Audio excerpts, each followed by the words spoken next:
بسبب ثقله، يعني تحطيه فجأة تحسي انه مرة نشف بشرتك، مرة ما عاد راضي يندمج. فطلعت لكم بحركة، مو رجعت حبيته مت عليه. فحتى اللي بشرتها جافة تقدر تستخدمه. الطريقة وهي ضروري يكون عندك هذا الكريلاين الأخضر لأنه مرة يقلب الفاونديشن قلب. بيوتي بلندر وهذه الفرشة.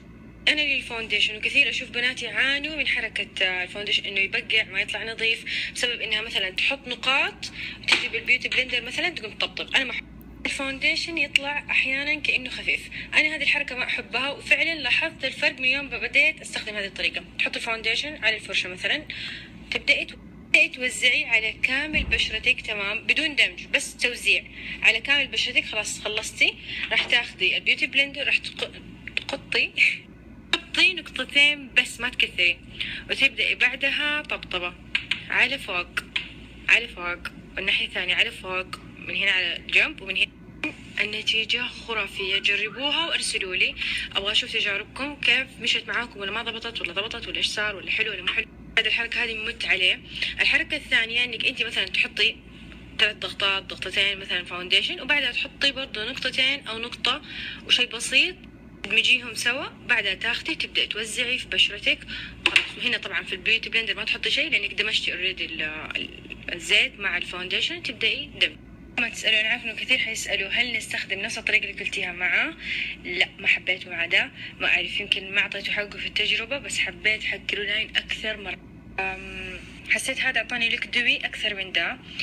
ده اداني توزيع حلو بس غمق مرة كثير الفاونديشن. اللي عندها الاثنين تجرب وتقول لي. نيجي للباودر. أنا أحب الباودر المنثورة أحطها بفرشة، ما أحب أستخدمها بالبيوتي بلندر لأنه شايفين كيف تشيل مرقع، ولما تيجي تحط وصيت وضغط من قلبي فيطلع مناطق فيها باودر مناطق لا. وانا عني يعني احس هذه الطريقه صعبه مره للمبتدئات.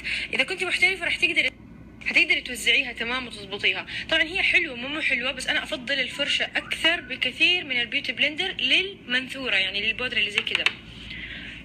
اما الفرشه تاخذ توزيع مره حلو، مثلا تسوي لها زي كذا، تسوي لها زي كذا، فتتوزع، تبداي تحطي، شايفين توزيعها مره مرتب طيب نيجي لمتى نحط الباودر. لا تحطي، واكبر غلط انك انت تحطي الباودر بعد الفاونديشن على طول، يكون لسه ما نشف وتحطي، فايش يصير في البشره؟ يطلع كأنه فيها تجاعيد.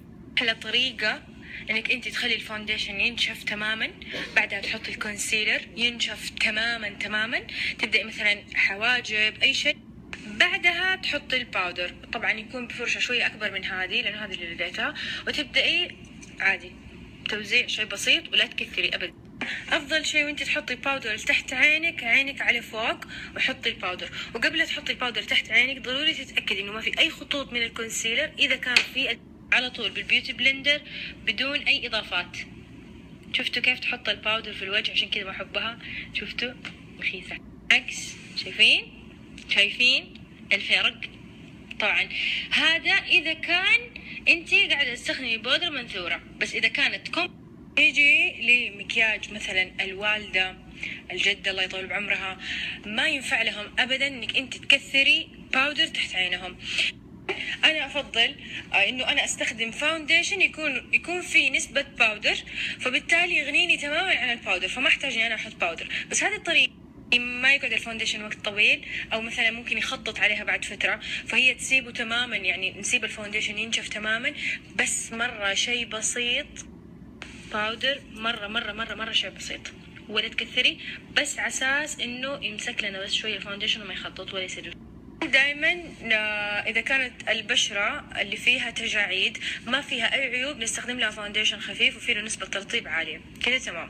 بس إذا كان إنه البشرة فيها عيوب، فيها كلف، فيها تصبغات قوية، فهنا في دي الحالة لازم نستخدم أشياء أثقل من إنه يكون فاونديشن. فرشة الحواجب للي مرة ما عندها حواجب راح استخدم فرشة زويفا 317. اخذ شيء بسيط، راح اجي امسك الفرشة مقلوبة، حجي عند بداية الحاجب وكذا. حاولي دائما يدك تكون فيها لفة بسيطة. مثلا بنات، حتى في بعض البنات تيجي حواجبهم من هنا ثقيلة، مرة ثقيلة، وهنا ما في، فدائما تكون مشكلتهم انهم يعبوا هنا وهنا ثقيل. طول اللي حواجبها كذا بدون ما تفكر تمشطها وترسم بس شعرات، لا ترسمي تعبئة انه انت تلوني المنطقة، مرة مو حلو، بس شعرات وخلاص. ابدأي مشطي هنا خلاص خلصنا الشعرات. تكملي على هذه الطريقة. جينا مثلا مثلا هذا حاجبك، تمام؟ خلاص جينا مثلا لهنا لهذه المنطقة، كيف راح نرسمها؟ دائما عادة المنابت تكون من قدام هنا على فوق، بعدين هنا تبدأ تنام، بعدين هنا على تحت، صح؟ راح نرسم الشعرات نفس شكلها. راح اخذ برضو شوية باودر وراح اجي عند المنابت بهذه الطريقة وابدأ ارسم شعرات نازلة كذا. اكمل كذا، بعدها نبدأ نيم اليد. دائما حاولوا تخلوا فيه فراغات بسيطة. طبعا من هنا على الجنب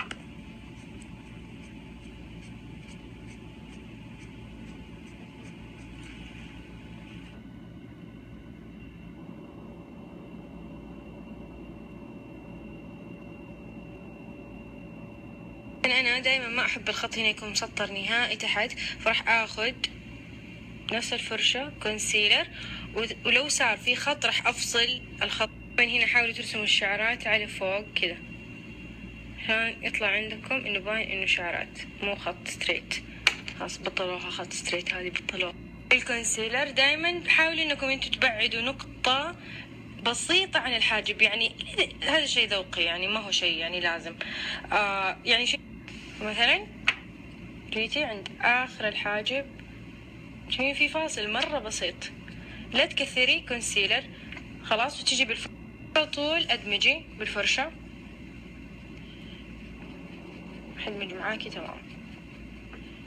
هنا لأنه منديل، فرض مثلا حسيت انك انت كثرتي كونسيلر تحت الحاجب، خدي وامسحي وارجعي مرة ثانية ادمجي. أحب أحط هنا فاتح أبدا، دائما على العكس، يعني أحط غامق هنا كذا وعلى الخشب. أنا عني ما أحب حركة الفاتح هنا أبدا، أحسها تباعد بين بداية الحاجب ومدمع العين، وهذا الشيء أنا ما أحسه حلو. أحب دائما إنه بداية الحاجب تكون قريبة من مدمع العين، يبدأ الحاجب يتباعد تدريجيا. فهذه الطريقة إذا كان مثلا لا ما عندك تباعد بسيط تقومي تسوي هذه الحركة. أصلا لو تلاحظوا دخلت على طول كلام في السناب لأني قاطعة